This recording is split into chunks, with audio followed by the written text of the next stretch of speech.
Hello everyone, welcome back again हम सबके अपने यूट्यूब चैनल में जिसका नाम है इजी आयुर्वेदा विद विक्की। आज का टॉपिक है श्वास रोग। बहुत ही ज़्यादा इंपॉर्टेंट ये टॉपिक है।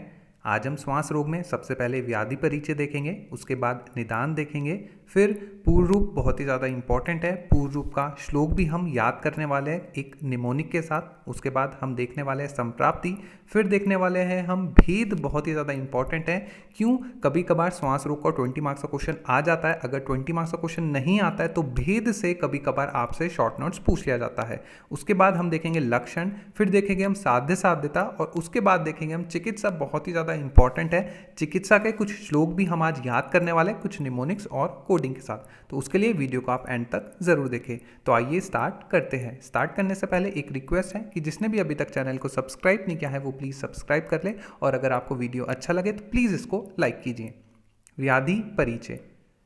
श्वास प्राण व श्रोतस की एक मुख्य व्याधि है। जैसे कि हम सभी को पता है, जो श्वास कास और इक्का होते हैं ये प्राण व श्रोतस की एक मुख्य व्याधि होती है। उसके बाद आचार्य चरक क्या बोलते हैं, बहुत ही ज़्यादा इंपॉर्टेंट, कि दोष दूष्य व श्रोतस की समानता होने से आचार्य चरक ने हिक्का और श्वास का वर्णन एक साथ किया है। जैसे कि हम सभी को पता है, जो हमारा चरक चिकित्सा स्थान 17 है उसमें आचार्य चरक ने हिक्का और श्वास का एक साथ वर्णन किया है।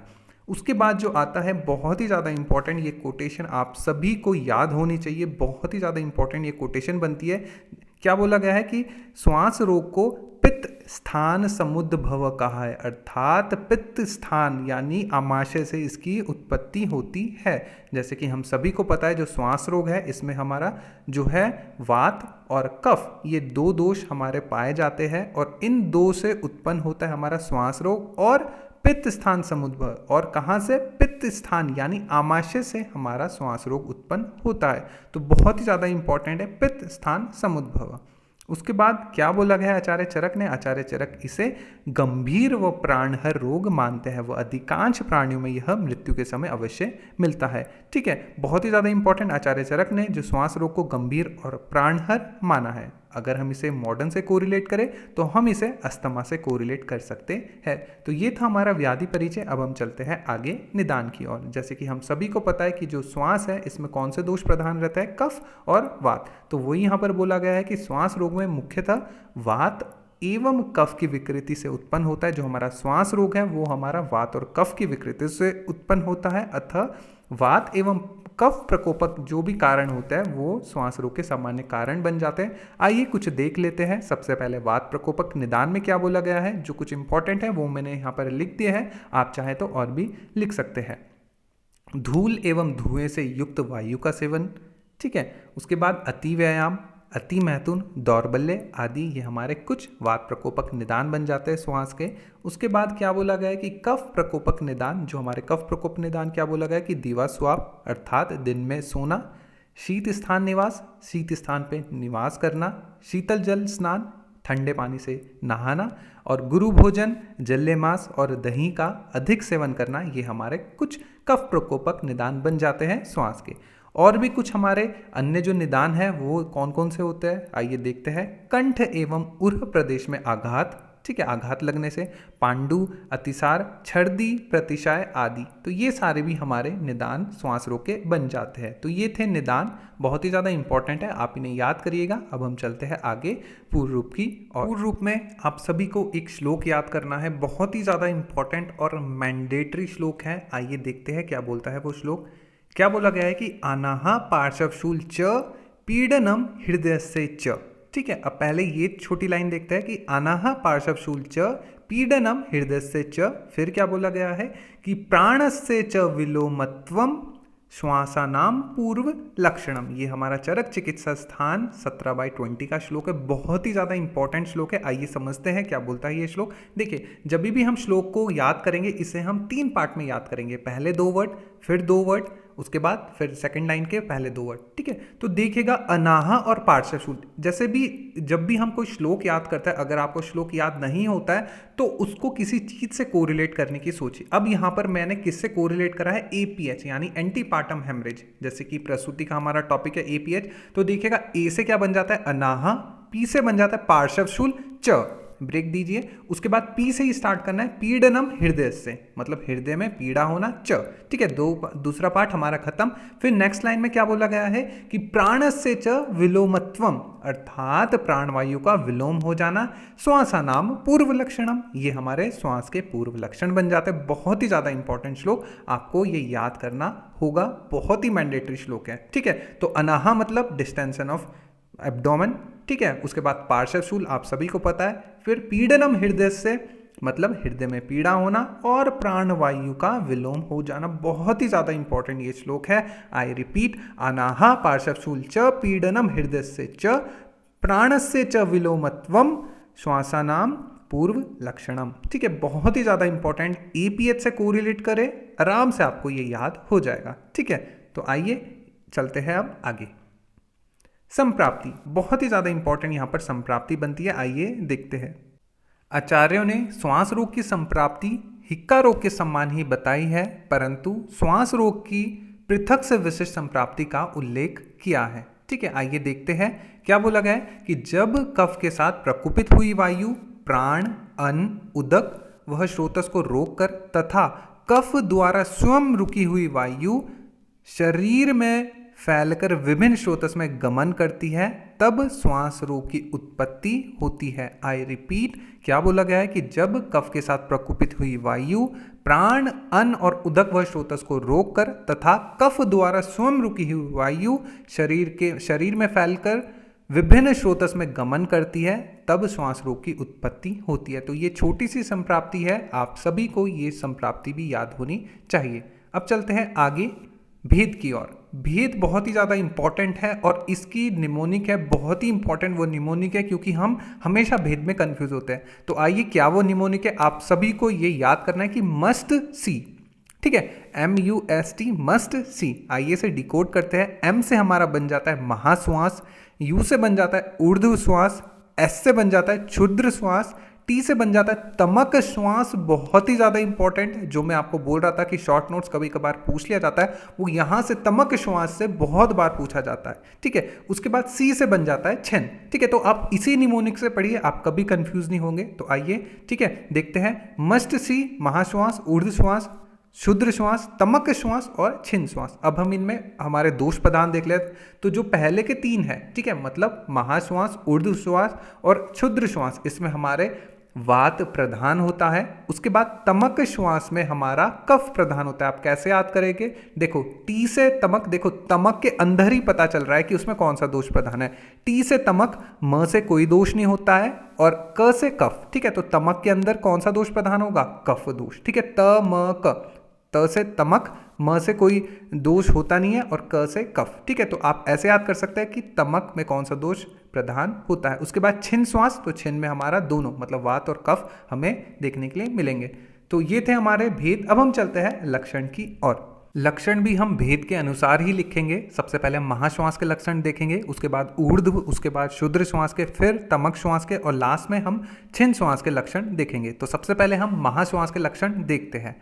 जैसे कि नाम से ही इंडिकेट हो रहा है महा। ठीक है, महा। ठीक है, तो यहाँ पर महा शब्द व्याधि की गंभीरता का सूचक है। ठीक है, उसके बाद क्या बोला गया कि मतवाले सांड की गर्जना के समान शब्द युक्त श्वास आता है। बहुत ही इंपॉर्टेंट।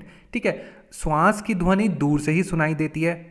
सिंपल सी बात है, जब इतनी तेज श्वास लेगा तो भाई दूर से ही उसकी आवाज़ सुनाई दे देगी। उसके बाद क्या बोला गया कि मल मूत्र की प्रवृत्ति में रुकावट होती है और पार्श्वशूल होता है। उसके बाद शंख प्रदेश एवं सिर में पीड़ा होती है। तो ये कुछ महाश्वास के लक्षण है, ये इंपॉर्टेंट लक्षण है, आप सभी को ये याद होने चाहिए। ठीक है, महा से ही इंडिकेट हो रहा है कि गंभीरता। ठीक है, मतवाले सांड की गर्जना के साथ इसमें श्वास होगा और दूर से ही हमें ध्वनि सुनाई दे देगी, इतनी तेज अगर वो सांस लेगा। ठीक है, उसके बाद मलमूत्र की प्रवृत्ति में रुकावट होगी, पार्श्व में शूल होगा और शंख एवं सिर में पीड़ा होगी। ठीक है, तो ये थे महाश्वास के लक्षण। अब हम चलते हैं ऊर्ध्व श्वास। ठीक है, तो ऊर्ध्व वर्ड से इंडिकेट हो रहा है ऊपर। ठीक है, ऊर्ध्व मतलब ऊपर।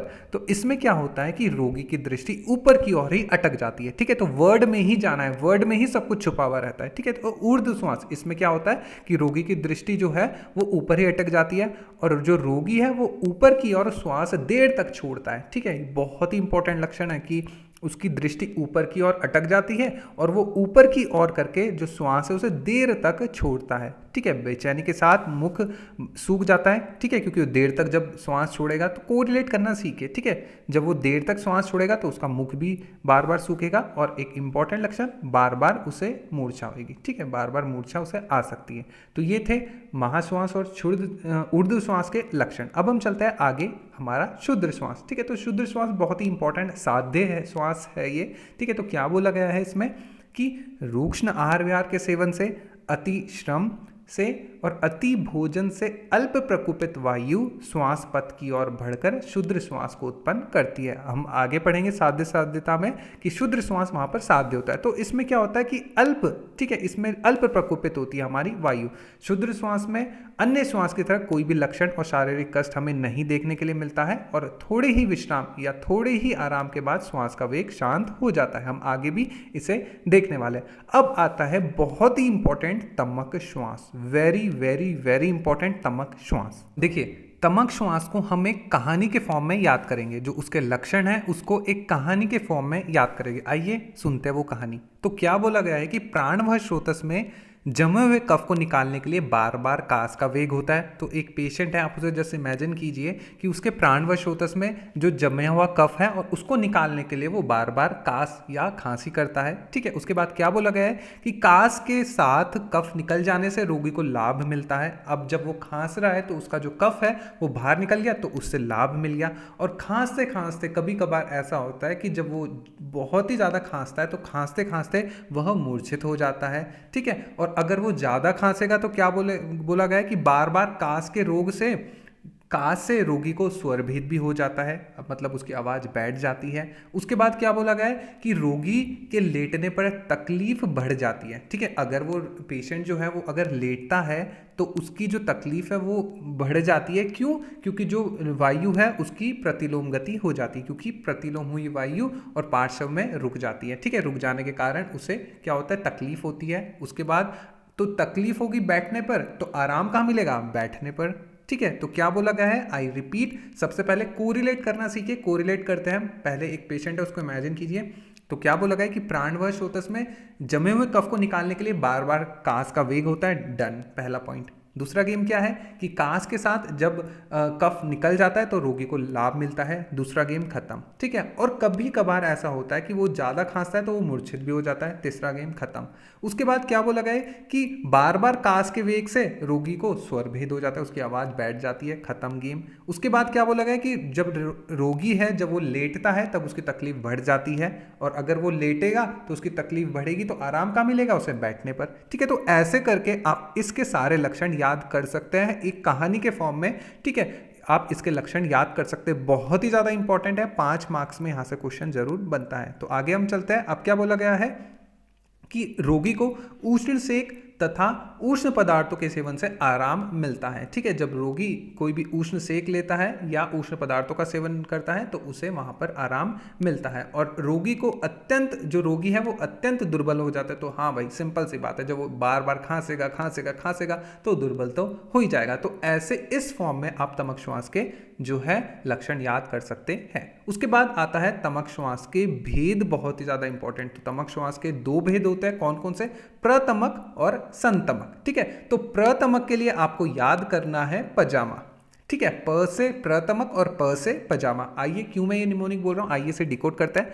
तो पजामा मैं क्यों बोल रहा हूं, प से प्रतमक, प से पजामा। आइए देखते हैं क्या इसकी डेफिनेशन है। तो क्या बोला गया है कि जब तमक श्वास के समस्त लक्षणों के साथ, मतलब जो जितने भी तमक श्वास के हमने लक्षण अभी देखे उन सब के साथ ज से ज्वर और म से मूर्छा उत्पन्न हो तो उसे प्रतमक श्वास कहते हैं। तो प से प्रतमक, प से पजामा, ठीक है, पजामा, ज से ज्वर और एम से मूर्छा, ठीक है। उसके बाद क्या बोला गया है कि शीत पदार्थों के सेवन से लाभ मिलता है। अब प्रतमक में बहुत इंपॉर्टेंट यहाँ पे आपको याद रखना है कि प्रतमक जो होता है इसमें शीत पदार्थों के सेवन से लाभ मिलता है। ऐसा क्यों बोला गया है, क्योंकि इसमें पित्त का अनुबंध होता है, ठीक है, पित्त का अनुबंध होता है, इसीलिए शीत पदार्थों के सेवन से लाभ यहाँ पर हमें देखने के लिए मिलता है, ठीक है। संतमक के लिए आपको क्या निमोनिक याद करनी है, और यूवी, ठीक है। आप ऐसे याद कर सकते हैं, यूवी युवराज सिंह के नाम से आप याद कर सकते हैं कि और युवराज सिंह को भी संतमक श्वास हो गया, ठीक है। तो और यूवी, ठीक है, तो ऐसे याद करिए। आइए इसकी डेफिनेशन देखते हैं क्या बोलता है संतमक, कि जो तमक श्वास अजीर्ण, आर्द्रता, रजकण, उदावर्त और वेग धारण से उत्पन्न होता है उसे संतमक श्वास कहते हैं। तो ए से हमारा अजीर्ण, ए से आर्द्रता, आर से रजकण, यू से उदावर्त और वी से वेग धारण से उत्पन्न होता है उसे संतमक श्वास कहते हैं। और इसमें भी क्या बोला गया है कि शीत पदार्थों से के सेवन से लाभ मिलता है, क्योंकि इसमें भी पित्त का अनुबंध होता है, इसलिए शीत पदार्थों के सेवन से यहाँ पर क्या लाभ मिलता है। तो ये थे तमक श्वास के भेद, बहुत ही ज़्यादा इंपॉर्टेंट है, आपको ये याद होने चाहिए। अब चलते हैं हम अपने लास्ट से जो है हमारा छिन्न श्वास, इसकी ओर। तो छिन्न का मतलब होता है टूटी टूटी, ठीक है। नाम से ही मैंने आपको पहले ही बोला है कि नाम के अंदर ही सब कुछ छुपा हुआ रहता है, ठीक है। छिन्न श्वास, छिन्न मतलब टूटी टूटी। तो इसमें क्या होता है कि रोगी को रुक रुक के श्वास आती है, पहली चीज। और जो इसमें दूसरा जो मेन लक्षण मिलता है कि एक आंख लाल रहती है और नेत्र आशुपूरित रहता है, मतलब इसमें सिर्फ एक आंख हमें लाल दिखाई देती है, लाल होती है, और हमेशा आंसू से नेत्र से आंसू निकलते रहते हैं। तो ये 2 पॉइंट तो आपको जरूर याद करने हैं। उसके बाद क्या बोला गया कि मर्म स्थानों में पीड़ा होती है, ठीक है, बहुत ही इंपॉर्टेंट ये भी है एक। और उसके बाद जो बनता है कि बस्ती प्रदेश में दाह के साथ मूत्र अवरोध यहाँ पर हमें देखने के लिए मिलता है। तो ये थे हमारे 5 जितने भी श्वास हैं, इनके लक्षण। होप करता हूं आपको इस समझ में आगे होंगे। अब हम चलते हैं आगे अपनी साध्य असाध्यता की ओर। साध्य साध्यता के लिए सबसे पहले हमें इसके भेद देखने होंगे। तो भेद देखने के लिए हम एक चार्ट देखते हैं। आप सभी को ये निमोनिक पहले ही याद हो चुकी है, मस्ट सी। महाश्वास, ऊर्ध्व श्वास, क्षुद्र श्वास, तमक श्वास और छिन्न श्वास, आपने इसमें दोष प्रधान भी देख लिया।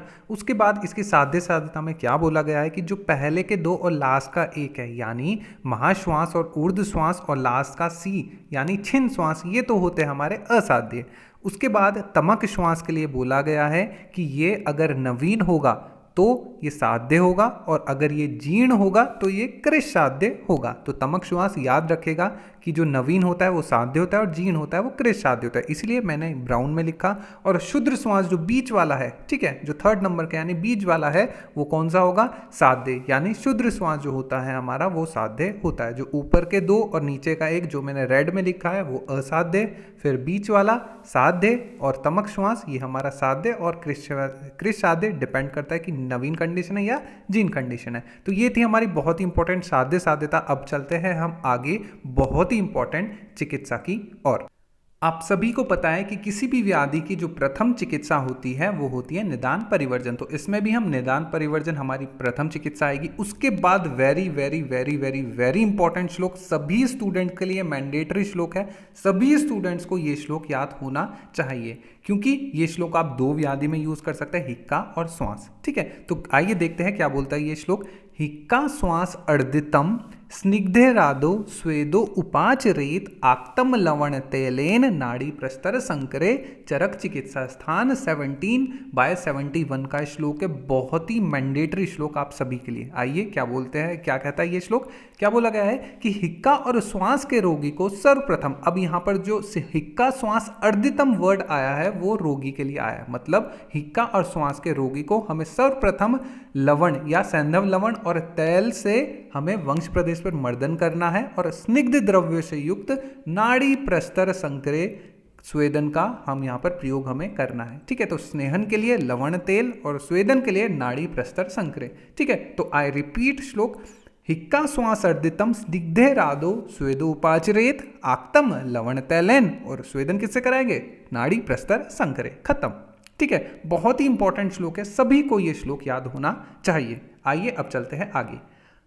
अब आगे हमारे 4 गेम बनते हैं, ध्यान से सुनिएगा, बहुत ही इंपॉर्टेंट 4 गेम है, ठीक है। क्या पहला गेम क्या बोला गया है कि जो औषध या अनपान वातकारक एवं कफनाशक हो, अथवा अब इसी का उल्टा कर देंगे हम, जो औषध या अनपान कफकारक एवं वातनाशक हो। पहले में क्या था? वातकारक और कफनाशक। दूसरे में क्या था? कफकारक और वातनाशक हो, उसके द्वारा चिकित्सा करनी चाहिए। परंतु क्या बोला गया? किंतु एकांतिक अर्थात केवल वात या कफनाशक चिकित्सा या औषधियों का प्रयोग हमें चिकित्सा में नहीं करना चाहिए। या तो आप वातकारक कफनाशक करेंगे या कफ कारक वातनाशक औषधियों का प्रयोग यहाँ पर करेंगे, लेकिन इनमें से कभी भी एकांतिक, ठीक है, एक चिकित्सा नहीं करनी चाहिए। फिर भी क्या बोला गया है, ठीक है, देखिएगा कि फिर भी यदि आवश्यक पड़े तो केवल वातनाशक औषधियों का हमें प्रयोग या वातनाशक चिकित्सा हमें करनी है, ठीक है। तो अब इसी के बेसिस पे, इन 4 पॉइंट के बेसिस पे हम एक श्लोक बना देते हैं, ठीक है। श्लोक बनाने में हम माहिर हैं, ठीक है। तो चलिए देखते हैं क्या बोलता है श्लोक, बहुत ही इंपॉर्टेंट, बस इनको देख के ही आपको श्लोक बनाना है। तो श्लोक के हमने 4 पार्ट कर लिए, यानी हमारे 4 पार्ट हो गए, पहले गेम का, दूसरे गेम का, तीसरे गेम का, फोर्थ गेम का। तो पहले गेम में क्या था कि वात कारक और कफनाशक, तो हमने देखो वही लिख दिया, वात कृद्धा और कफ हरम। दूसरे में क्या बोल दिया, अब हमें उल्टा कर देना है, कफ कृद्धा अनिल अपहम। अब यहां पर वात को अनिल ले लिया, ठीक है। तो पहला गेम वात कृद्धा कफ हरम, दूसरे गेम में कफ कृद्धा अनिल अपहम। उसके बाद क्या बोला गया, कार्य न एकांतिकम, ठीक है। अब भाई ठीक है, एक चिकित्सा हम नहीं करेंगे, दोनों में से एक चिकित्सा हम नहीं करेंगे, ठीक है। तभ्याम, तब भी अगर हमें चिकित्सा करनी है तो प्राय श्रेषो अनिल अपहम, तब भी हम अगर मान लो आवश्यक हमें पड़ जाए तो हम केवल वातनाशक चिकित्सा यहाँ पर करेंगे। बहुत ही इंपॉर्टेंट 4 गेम है। पहला गेम वात कारक कफनाशक, दूसरा गेम कफ कारक वातनाशक, इन दोनों में से एकांकित चिकित्सा हम नहीं करेंगे, और अगर हमें ज़रूरत पड़ी तो हम केवल वातनाशक चिकित्सा हम यहाँ पर करेंगे। इसी का मैंने थोड़ा सा कंक्लूजन लिख दिया है, ठीक है। तो आप सभी को ये श्लोक याद हो जाना चाहिए। तो 2 श्लोक हमारे तैयार हो गए हैं, ठीक है। अब चलते हैं हम आगे। आचार्य चरक ने श्वास में 3 चिकित्सा और बताई है, ठीक है। तो क्या बोला गया है कि भृंगण, कर्षण और समन चिकित्सा का भी उल्लेख किया गया है। ये भी बहुत ही इंपॉर्टेंट चिकित्सा है, आप सभी को ये भी याद होनी चाहिए। इसमें भी इन तीनों में से भी भृंगण चिकित्सा श्रेष्ठ है, क्योंकि भृंगण से कफ की वृद्धि होती है और वो आसानी से वमन के द्वारा बाहर निकल जाता है। तो बहुत ही इंपॉर्टेंट भृंगण, कर्षण, समन, इसमें भी भृंगण चिकित्सा है वो श्रेष्ठ मानी जाती है। अब एक श्लोक बहुत ही वेरी वेरी इंपॉर्टेंट, क्या बोला गया कि काशी ने छर्दनम दंघात स्वर भंगे च बुद्धिमान, अर्थात क्या बोला गया है कि जिस श्वास रोगी को कास यानी कास और स्वर भेद हमें मिलता है, उसमें बुद्धिमान वैद्य को क्या छर्दन यानी वमन का प्रयोग कराना चाहिए। आई रिपीट, काशी ने छर्दन दंघात स्वर भंगे च बुद्धिमान, जब श्वास के रोगी को कास और स्वर भेद हो तो उसमें बुद्धिमान वैद्य को छर्दन यानी वमन का प्रयोग कराना चाहिए। अब इसी का सेकंड पार्ट क्या बनता है, देखिएगा कि वात श्लेष्म हरे युक्तम, बहुत ही very very very very very important, ये तमक श्वास की चिकित्सा है, ठीक है। तो आप वहाँ पे भी लिख सकते हैं, क्योंकि उसमें भी शॉर्ट नोट्स आता है, तो आपको ये कोटेशन वहाँ पर डालनी है। क्या बोला गया कि वात श्लेष्म हरे युक्तम तम केतु विरेचनम, अर्थात इसी प्रकार तमक श्वास में वात कफनाशक औषधियों से युक्त विरेचन का प्रयोग कराना चाहिए। वात श्लेष्म हरे युक्तम तम केतु विरेचनम, बहुत ही इंपॉर्टेंट चरक चिकित्सा स्थान 17/121 का ये श्लोक है। उसके बाद कुछ औषधीय योग, बहुत ही ज़्यादा इंपॉर्टेंट औषधीय योग, ठीक है, जैसे श्वास कोठार रस, कफ केतु रस, उसके बाद सूत शेखर रस, कुछ औषधियाँ जैसे आरोग्यवर्धनी वटी, शंख वटी इसमें आ जाता है। उसके बाद त्रिकटु चूर्ण, पिपली आदि चूर्ण। तो ये सारी चिकित्सा हमने श्वास रोग की देखी। आई रिपीट, जितनी भी चिकित्सा इसकी है आप वो हिक्का की चिकित्सा में भी लिख सकते हैं। बहुत ही इंपॉर्टेंट यहाँ पर ये चिकित्सा बनती है। तो सबसे पहले हमने कहा 3 श्लोक यहाँ पर देखे हैं, वेरी वेरी इंपॉर्टेंट। तीनों श्लोक आप सभी को याद होने चाहिए, कम से कम आपको यूजी लेवल के लिए आप इतने श्लोक तो जरूर याद करेंगे, ठीक है। तो होप करता हूँ आपको वीडियो अच्छी लगी होगी। अगर वीडियो अच्छी लगी है तो प्लीज़ इसको लाइक कीजिए, बहुत मेहनत लगती है एक वीडियो बनाने में, आपके लाइक से ही हमें पता चलता है कि आपको वीडियो पसंद आ रही है या नहीं आ रही है। तो प्लीज़ अगर अच्छा लगे तो वीडियो को लाइक करें एंड प्लीज़ शेयर करें। And thanks for watching, keep supporting, thank you.